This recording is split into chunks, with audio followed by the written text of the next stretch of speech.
Okay, so I want you to picture this scenario. I mean, it's one I think we've all lived through about 1,000 times. You're in your car in the grocery store parking lot, engine's running, you're gripping the wheel, and you're giving yourself this little pep talk. A pre-game ritual. I know it well. Exactly. It's a Tuesday night. You're tired. Your mission is very, very specific. You need 3 things: milk, eggs, bread. That's it. The classic tackle strike. Get in, get the targets, get out. You're practically chanting it walking across the asphalt. Milk, eggs, bread. Milk, eggs, bread. It should take, what, 5 minutes, tops? Should. But then, fast forward 20 minutes. You're back at your car. You look down at the receipt, and it's not $10. It is $147. Oh, no. And you're just staring at it, genuinely confused. Your bags are full of these gourmet crackers you've never even heard of, a rotisserie chicken because, I mean, it smelled incredible. Of course. A scented candle, which you totally justified because it was on an end cap display, and some, like, organic trail mix. And the really scary part, if I asked you right then, why did you buy the trail mix? You probably couldn't even give me a clear answer. Definitely couldn't. It's like a blackout. I look at the cart, and my first thought is, I have zero self-control. I am a financial disaster. I feel guilty. But the reason we're doing this deep dive is because I found this whole stack of research articles, behavioral studies that says, actually, no, it's not just you. It really isn't. Yeah. I mean, what you just described, the blackout, the random stuff, the blown budget, that is not a failure of willpower. It's not. No. That is the mathematically expected result of a billion-dollar behavioral experiment. You aren't just walking into a store to buy food. You're walking into a psychological maze. A maze. A highly engineered maze. Every single inch of that place, from the layout to the temperature of the lights, the tempo of the music, even the size of the floor tiles, it is all designed by retail psychologists and behavioral scientists. And their goal is, I'm guessing, pretty simple. Break my milk, eggs, bread mantra. Their goal is to override your intentions, to make you forget why you came in, and to maximize 2 things: your dwell time, how long you stay, and your ticket size, how much you spend. So today, we're going to deconstruct that maze. We're going to pull back the curtain. We'll look at the layout, the sensory manipulation, the psychological traps, so that next time you walk through those sliding doors, you actually stand a chance. I need this. My bank account really needs this. So, okay, let's start with the physical space, because the first thing that always gets me is the layout. Why is the milk always in the absolute furthest corner from the door? Ah, yes, the classic milk run. It is, I think, the universal grievance of modern shopping. And I've always just assumed it's, logistics. The loading docks are in the back, or maybe that's where the big refrigerators have to be. It seems to make sense. And that is exactly what they want you to think. It sounds logical, so you don't question it. But if you look at the source material, the industry blueprints, that is, it's largely a myth. It's not about refrigeration costs. So they could put the dairy cooler right by the entrance if they wanted to. Oh, easily. No, this is a choice. It's a specific strategy they call the long walk. The long walk. That sounds a little ominous. Well, it's designed to be effective, not friendly. The core strategy is to force you to walk past the maximum amount of merchandise possible to get to the things you actually need. So they know I came for milk. They know you'll walk to the ends of the earth, or at least the back of the store, to get it. And they're holding it hostage, so I have to walk past the cookies and the chips and all the soda to get there. Exactly. They're counting on the boomerang effect. You go all the way to the back, and you have to come all the way back to the front to pay. You see almost the entire store. Twice. And the logic is, I guess, if I see it, I might buy it. The data on this is just overwhelming. Our sources show shoppers who travel through more of the store spend significantly more, even with the same size list. How much more? Well, get this. Roughly 60 to 70% of all grocery purchases are unplanned. Wait.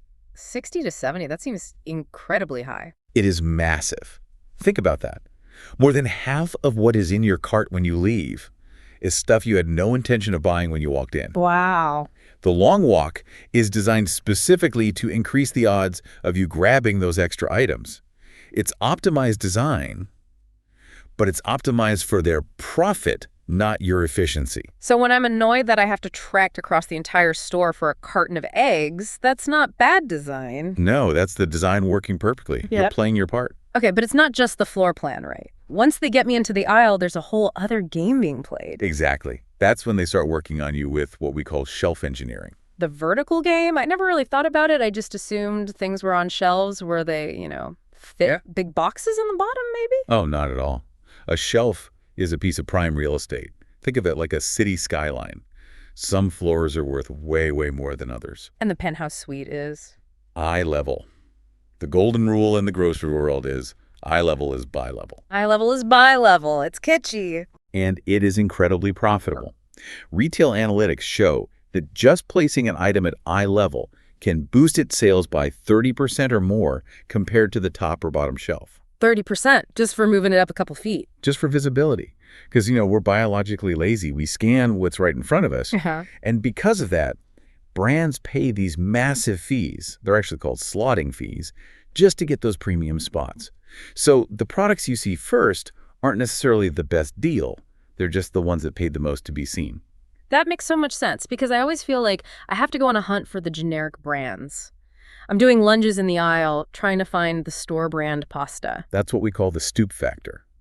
The cheaper store brand items are almost always near the floor. They know if you really want that deal, you'll work for it. You have to physically crouch down. It adds just enough friction. Right. Just enough that a lot of people will just grab the name brand at eye level because it's easier. Okay, here's where it got really interesting for me in the research, or maybe evil is a better word. The kid trap. This actually made me angry. Oh, this is one of the most ruthless tactics in the book. Yeah. If you go to the cereal aisle, pay attention to the eye levels, but not your eye level. A child's eye level. Look at a 4-year-old's eye level. And let me guess, it's not the high-fiber bran flakes down there. Definitely not. The healthy sort of adult cereals are way up top. But the high-margin, sugary, colorful name brand cereals, they're placed lower down, directly in the line of sight of a child sitting in the shopping cart. So they're bypassing the parent completely. Precisely. The kid sees the cartoon character right in their face, they grab the box, and now the parent has a choice. Buy the cereal or deal with a potential meltdown in aisle 4. That's bypassing rational decision-making entirely. You aren't selling to the person with the wallet. You're selling to their loudest influence. It just highlights that nothing on that shelf is there by accident. Okay, so this is all visual, but the sources we looked at made this really wild comparison. They compared grocery stores to casinos. Yeah. That feels like a stretch. One has slot machines, the other is produce. But think about the environment. Casinos are maybe the most behaviorally optimized environments on the planet. Their whole goal is to keep you there, playing, and make you lose track of the real world. And grocery stores do that too. They use the exact same playbook. Yeah. Here, I'll give you an example. Try to find a clock. A clock. Next time you go shopping, look for a clock on the wall. I bet you won't find one. You know what? I'm picturing my store right now, and yeah, I don't think I've ever seen a clock in a supermarket. Just like a casino. Yeah. They often remove windows and clocks to eliminate your time awareness. Because time awareness makes you purposeful. You think, oh, I need to get going. But if you lose track of time, you linger. And lingering leads to spending every time. It's a time warp. And the lighting plays into this too, right? Big time. It's so subtle, but it's effective. Notice how the lighting changes depending on where you are. Like in the pharmacy aisle. In the pharmacy or cleaning aisles, the light is usually very bright, very cool, almost clinical. That signals trust, cleanliness. But then you walk over to the bakery. And the lights get warmer, softer. It triggers comfort, appetite. It makes the bread look all golden and amazing. Even the meat counter often uses specific lighting with a slight pinkish hue to make the beef look redder and fresher. They're literally panting with light to change your mood. And then there's the sound, the music. The music. I usually just tune it out, but apparently that's a big mistake. Never ignore the background track. There are studies in our source stack showing that the tempo of the music directly impacts how fast you walk. So slow jams make for slow shoppers. Exactly. They play music with a beat that's slower than the average human heartbeat. Subconsciously, it makes you move slower. And when you move slower, you look at more things, and you buy more things. Bingo. The stats are incredible. Slow music can increase sales by more than 30% compared to fast music. 30%. Again, it's always 30%. It feels like every single one of these tricks is designed to squeeze another 30% out of my wallet. It all adds up. And they're hitting every sense. We've done sight and sound, but smell is huge. Why is the bakery almost always near the entrance? Oh, that smell of fresh bread when you walk in, it's the best part. It stimulates hunger immediately. Even if you just ate, that biological trigger goes off, and now you're shopping with an activated appetite. Which is dangerous. Very. And then you get to the produce section, And you see those little misting machines that spray water on the vegetables. Yeah, the thunderstorm in the lettuce aisle, it makes everything look so fresh and crisp. That's the point. It's mostly theater. Yes, some veggies need moisture, but the mist is mainly there to make the produce glisten. It looks fresher, more appealing. It's a visual trick. It's a visual trick to trigger an impulse buy. Oh, that lettuce looks incredible, even if it's the same head of lettuce from an hour ago. It's like putting an Instagram filter on vegetables. Okay, so we've navigated the layout, we've been manipulated by the shelves, hypnotized by the lights and music. Now let's talk about the equipment. The shopping cart. The vessel of our destruction. I swear they are getting bigger. Is that just me, or are the carts actually growing? Oh, they are absolutely growing. Over the last few decades, shopping carts have, in some cases, doubled in size. Why? Just so we can physically fit more stuff in? It's more psychological than that. A big, empty cart creates a subconscious need to fill the void. If you put just your 3 items, your milk, eggs, and bread, in a massive cart, it looks pathetic. It feels wrong. It looks like I'm failing at shopping. Exactly. Your brain signals you to add more to make it look right. Right. It normalizes buying in bulk. So we fill it up, and then finally we make it to the end, the finish line. But the notes call this the final trap, the checkout lane. The checkout lane is maybe the most dangerous square footage in the entire store. Why? Think about the design. The lanes are deliberately narrow. You can't really turn around and leave once you're in there. You're committed. You're committed. You can't back out. And you're forced to stand still for, 2 to 10 minutes? You're bored, your defenses are down, and what are you surrounded by? Candy, gum, magazines, batteries, all those little impulse buys. The checkout gauntlet. These high-margin items generate a completely disproportionate share of the store's profits. They know you have decision fatigue, so you're way more likely to just grab a chocolate bar as a little reward for surviving. And if you have kids with you, it's a nightmare zone all over again. Right back to the kid's eye-level trap. It's the final squeeze before you escape. So let's talk about what this all means for our bank accounts. We joked about the $147 receipt, but the source material broke down the math, and it was kind of sobering. It is. The source uses an average household grocery spend of about $600 a month. Now, remember that stat. 60% of purchases are unplanned. Right. Okay, so 50% of $600 is $360. That is $360 every single month on stuff you did not plan to buy. But to be fair, some of that is stuff you actually needed but forgot to put on the list. Sure, let's be generous. Let's say half of that was useful stuff. You forgot toilet paper, you saw a good sale on chicken. Okay, so half. That still leaves about $180 a month. That's pure impulse. Truly unnecessary waste. $180 a month. This doesn't sound like a total tragedy until you start multiplying it. Exactly. That's over $2,000 a year. It's over $20,000 in a decade.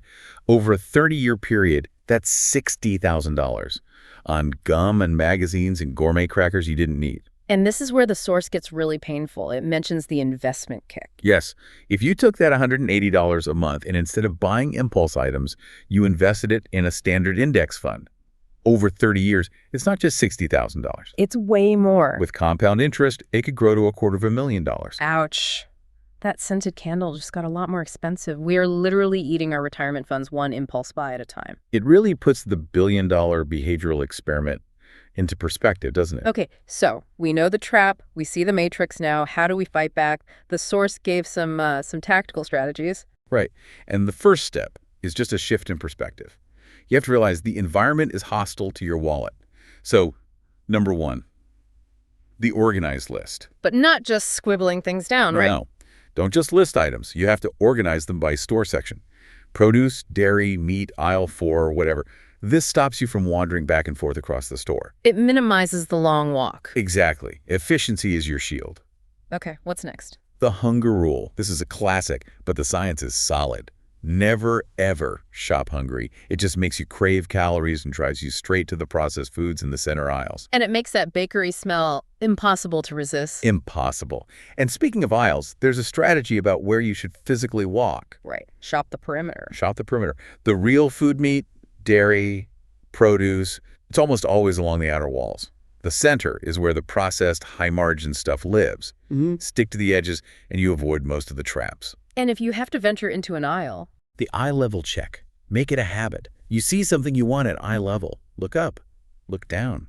The better value is almost always hiding in the stoop zone. And finally, surviving the checkout gauntlet.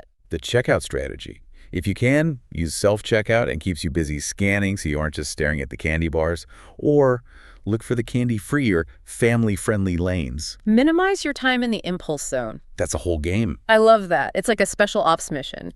Get in, stick to the perimeter, keep your head on a swivel, avoid the traps, get out. It really is, and the source makes a great point in the conclusion.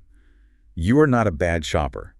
You are navigating a system that is designed from the ground up to make your intentions fail. That is actually really validating. It's not my lack of willpower, it's the abundance of engineering against me. Exactly. But here's the empowering part. Once you see the system, once you notice the milk in the back, the warm lights in the bakery, the giant cart, it loses its power over you. You can almost laugh at it. You can see the sugary cereal at your kid's eye level and just say, nice try, behavioral scientists, not today. Not today. Love it. So next time you grab a cart, just remember, Yeah. you're walking into enemy territory. Keep your guard up, stick to your list, and don't let the slow jazz hypnotize you into buying that rotisserie chicken. Unless, of course, it's on your list. Yeah. Then by all means, enjoy the chicken. Fair point. If this deep dive changed how you're going to tackle your next grocery run, let us know. Stay sharp out there, shoppers. See you next time.